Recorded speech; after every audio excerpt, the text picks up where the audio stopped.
Good day everyone. The topic for today is all about the Arduino Project 3 traffic light.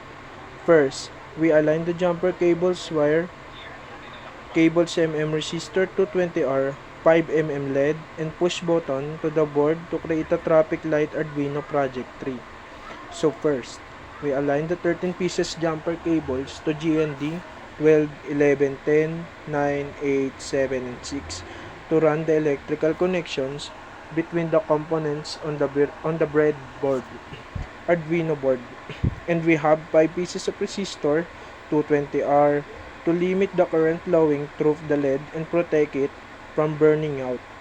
Also, you need the current limit resistor of the value of the resistor will depends on the LED's voltage to desire a current.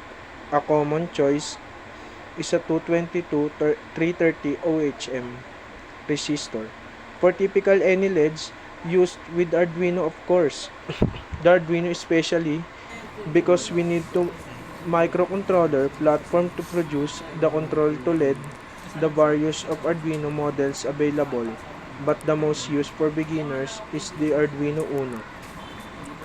We need to create a traffic light and so on. The push button is commonly needed to Arduino projects for purposes to provide a way to interact the project by pressing and or releasing click the button to start a light from the beginning.